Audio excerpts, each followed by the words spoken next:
नमस्कार। इस समय हैं हम आईएमसी के कैंपस में और हमारे साथ हैं एक बेहद ही ख़ास शख्स जो बुंदेली बिन्नू फ़िल्म के निर्माता हैं, निर्देशक हैं और उनकी पूरी टीम हमारे साथ हैं।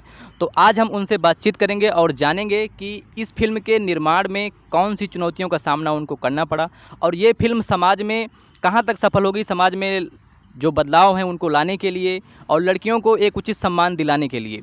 तो फ़िल्में जो है समाज का दर्पण होती हैं और फ़िल्मों से ही समाज में बदलाव आते हैं। विस्तार से हम जानेंगे कि इसमें जो महिलाओं की, जो लड़कियों की जो थीम रही, आखिर इसी थीम को क्यों चुना गया? तो मैं जानना चाहूँगा प्रगति से कि आखिर इस जो फ़िल्म की थीम थी कि लड़कियों को सम्मान नहीं मिल रहा और उस पर तो आप क्या मतलब इस पर क्या विचार रखती हैं कि मतलब देखिए, हमारी जो फ़िल्म है, आज़ादी का अमृत महोत्सव मना रहे हैं। इन 75 सालों में क्या बदलाव आया है, ये आप इस फ़िल्म में देखेंगे और अमृतकाल महोत्सव में इससे बेटर हम लोगों को क्या थीम और जो उसको चुना गया उसमें एक संस्था का बहुत ज़िक्र किया गया, प्रभु आइए। तो आखिर इस संस्था को चुनने का क्या कारण रहा और इसके अलावा जो है आखिर ये लड़कियों की समस्या क्यों चुनी गई? वैसे ये समस्या तो पूरे भारत की समस्या है लड़कियों की, लेकिन बुंदेलखंड के खास रीजन में और उसको वो भी केवल लड़कियों के लिए ऐसा करने का कोई विशेष कारण रहा हो और इस फ़िल्म को बनाने में जो आपकी सक्रियता रही वो कहाँ तक रही? दरअसल मैं जिस जगह से आता हूँ मैं उसी शहर से आता हूँ और उसी शहर की एक कहानी भी है और उस शहर में तरह तरह के काम हो रहे हैं और अब से नहीं काफ़ी समय से हो रहे हैं और बुंदेलखंड जो जगह है वहाँ पर अक्सर हम लोग ये पढ़ते और सुनते आए हैं कि वो अविकसित क्षेत्र है। वहाँ पर विकास नहीं पहुँच पाता है, उसके ना पहुँचने से सूखाग्रस्त है। ये सारे टॉपिक तो सारे लोग जानते हैं, बट ये भी कहीं न कहीं ये था कि जिस तरीके से देश में अब बेटी बचाओ बेटी पढ़ाओ को लेके कई सारे काम हो रहे हैं। अक्सर हम लोग जब हाईवे पे जाते हैं, कहीं जाते हैं तो लिखा रहता है बेटी बचाओ बेटी पढ़ाओ, बट उसको हम विज़ुअल नहीं कर पा रहे हैं। उसको कैसे बता सकते हैं, कैसे डिस्क्राइब कर सकते हैं? तो उसके लिए मुझे एक ऐसा आर्टिस्ट, एक ऐसे कलाकार मिले जो कि समाज सेवा भी कर रहे हैं और अपनी कला में उस कॉन्सेप्ट को पिरो भी रहे हैं। तो मेरे लिए ये एक बहुत अच्छी कहानी थी और यही कहानी मुझे लगा कि इस कहानी को मैं बनाऊँ। जब मुझे पता चला ये कहानी को बनाने के लिए मुझे उनके ट्रस्ट का विज़ुअल लेना पड़ेगा, जो कि प्रभु आइए ट्रस्ट के नाम से है और वो ट्रस्ट एक सोच, एक प्रयास उनका कहना ये था। तो हम लोगों ने उसी सोच, उसी प्रयास को द स्पिरिट ऑफ इंडिया में डालने की कोशिश की और हम लोग कामयाब हो जाएँगे ये पता नहीं था, बट कामयाबी हम लोगों को एक छोटी-सी मिली और इसीलिए हम लोगों ने उनको ये कॉन्सेप्ट लिया कि हम लोग बेटियों के कॉन्सेप्ट को लेके चलते हैं, जिससे समाज में एक अच्छा मैसेज जा सके। एक 10 मिनट की कहानी बहुत सारे बदलावों के से होकर गुजरती है। ये वर्षों की कहानी होती है जो 10 मिनट में कही जाती है। तो आप इस कहानी को कहने में कहाँ तक सफल रहे? मुझे लगता है कि हम लोग पूरा एक तरीके से जिस तरीके से हम लोग कहते हैं कि सारे ज्ञान हमारे पास नहीं हो सकते हैं, कुछ ना कुछ कमी छूट जाती है।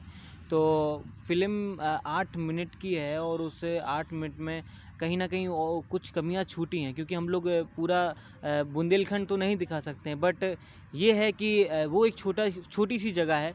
उस छोटी-सी जगह से अगर बदलाव हो रहा है तो क्या क्या पता दूसरे शहर के लोग या दूसरी जगह के लोग उस चीज़ को देखेंगे, तो क्या पता उनके भी अंदर ये बदलाव की प्रेरणा है। तो ये कहानी एक प्रेरणा है और प्रेरणा तो किसी से भी ली जा सकती है। तो मुझे लगता है कि इस तरीके से हम लोगों ने इस कॉन्सेप्ट को लेके सोचा है कि इतनी सक्रियता सही है। इस डॉक्यूमेंट्री को बनाने में आपको आने वाली चुनौतियाँ कौन-कौन सी रही? जो प्रमुख चुनौतियाँ रहीं, यहाँ से घर की यात्रा या वैसा कुछ? ये तो दरअसल ऐसा रहा कि हम लोगों को एक हमारे पास बहुत कम समय था और कम समय ऐसा था कि जब मैं इस विषय पे बात कर रहा था तो मैं ये खुद श्योर नहीं था कि ये विषय पे कहानी बननी चाहिए कि नहीं बननी चाहिए, और इस बात को लेके मैंने पुष्कर से भी बात की थी और पुष्कर बोला कि हाँ इसको हम कर सकते हैं, बट ये भी हम लोग श्योर नहीं थे कि करेंगे कैसे। सीक्वेंस नहीं था हमारे पास, हम लोग एडिट भी करेंगे तो कौन सी चीज़ें एडिट करेंगे और क्या-क्या चीज़ें उठाएँगे, क्या-क्या विज़ुअल देंगे। हमारे लिए एक बड़ा चैलेंज भी था, बट हम लोगों ने कहा कि करते हैं, जाते हो। मैं गया और अपने शहर और मैंने वहाँ के विज़ुअली उनसे बातचीत की और वो तैयार हो गए और फिर मैंने उनको बताया और एक ओपन हार्ट बातचीत हुई और वही एक ओपन हार्ट बातचीत एक पूरी कहानी कहती है। कैरेक्टर के द्वारा ही पूरा नरेशन है, जो उसमें कैरेक्टर हैं, जो रोहित विनायक कैरेक्टर हैं, वही पूरा दर्शाते हैं कि कैसे एक इंसान जब इतना बदलाव कर सकता है, तो इस दुनिया में तो बहुत सारे इंसान हैं, वो भी बदलाव ला सकते हैं। वो क्या पता वो यही छोटे-छोटे लोग इंडिया को एक बड़ा भारत बना सकते हैं। तो ये इस तरीके की। पुष्कर आप जो है इस फ़िल्म के सह निर्देशक रहे और इस फ़िल्म को बनाने में आपकी काफ़ी जो है भूमिका रही। और इस फ़िल्म को जो निर्माण कर रहे थे आप, तो बुंदेलखंड से ही एक मिलता-जुलता इलाका आपके यहाँ भी है। तो आप वहाँ से कैसी समानता पा रहे हैं अपने बुंदेलखंड की समस्याओं पर और महाराष्ट्र के जो ज़िला है उसकी समस्या पर? बुंदेलखंड में जैसे लड़कियों की समस्या है कि उनको सम्मान नहीं मिलता है, वहाँ पे हत्या होती है, भ्रूण हत्या होती है। वैसे भी महाराष्ट्र में किसानों की आत्महत्या बहुत होती है। पूरे इंडिया में सबसे ज़्यादा अगर किसानों की कोई आत्महत्या होती है तो विदर्भ में होती है।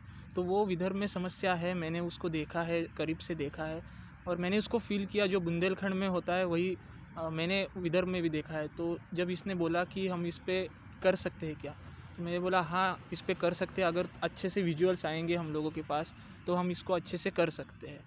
तो वही इसने अच्छे से विजुअल आए। ये पूरी जो डॉक्यूमेंट्री विजुअल्स का खेल है। इतने अच्छे विजुअल्स आए हमारे पास और फिर एडिट हो गया और हम लोगों ने इसको किया। इसका एनिमेशन और टेक्नोलॉजी जो कंसेप्ट रहा, उसके बारे में आप कुछ बताइए कि मतलब कैसे-कैसे होता रहा? हाँ, विजुअल्स एक बार हमारे पास आए, लेकिन उसको अब एडिट करने के लिए प्रॉब्लम ये था कि हम लोगों को प्रीमियर प्रो उतना अच्छे से नहीं कर पा रहे थे।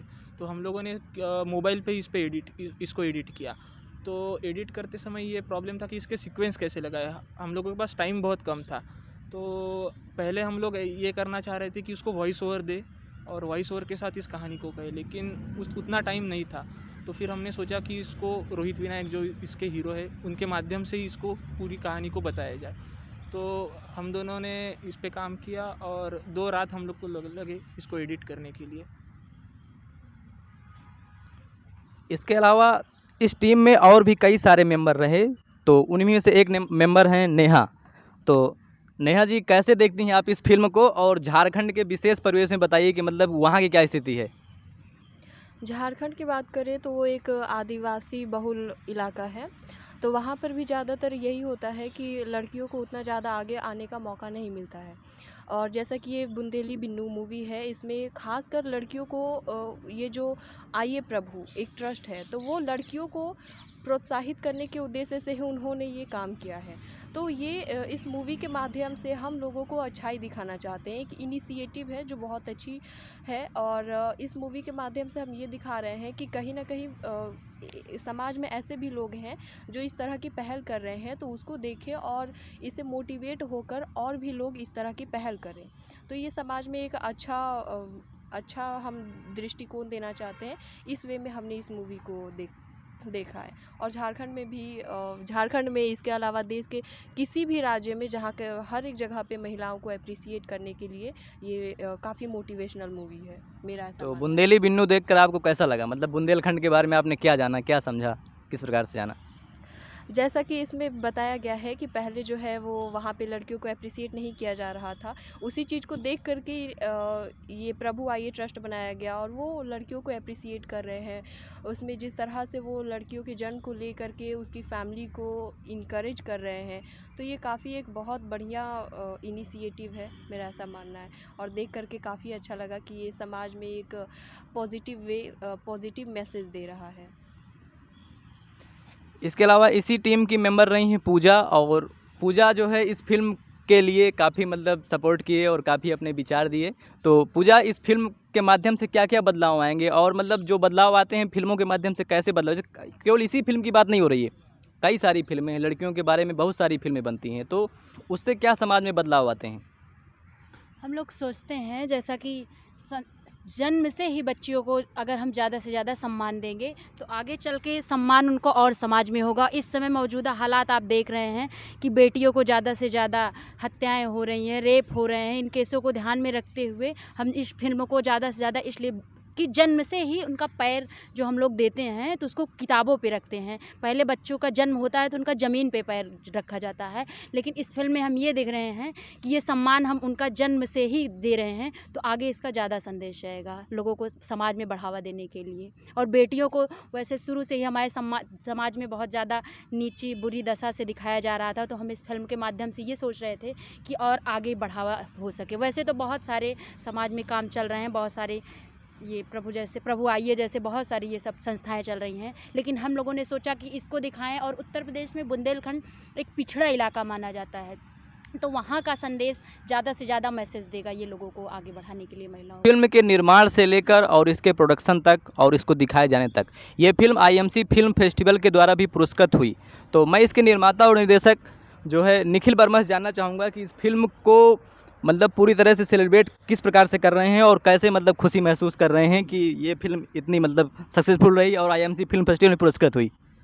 सबसे पहली बात तो ये है यार कि, मैं बताना चाहूँगा कि ये फ़िल्म सिर्फ हमारी ही फ़िल्म नहीं है, ये हर उस समाज की फ़िल्म है जो ऐसी सोच रखते हैं, ऐसा प्रयास करना चाहते हैं। और उसमें एक सहयोग आपकी टीम ने भी किया, उसके लिए हम आपको भी धन्यवाद देते हैं। और हम यही चाहेंगे कि जितने भी लोग इस फ़िल्म को देखें, जितने भी लोग इस फ़िल्म से जुड़ें, तो वो एक तरीके से हम अपनी भूमिका के साथ आएँ।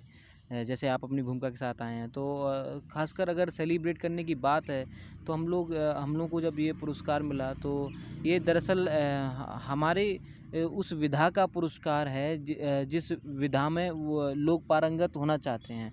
लोग चाहते हैं नई कहानियाँ हों, नई चीज़ें हों, एक नया बदलाव हो समाज को, जिससे एक पॉजिटिव थेरेपी मिल सके। तो कहीं न कहीं वही हमारे लिए सेलिब्रेशन है। और बाकी पुष्कर, मैं, प्रगति, पूजा और बाकी मेरे और 2-3 साथी हैं, अभी नेहा है जैसे, और भी वो नहीं हैं।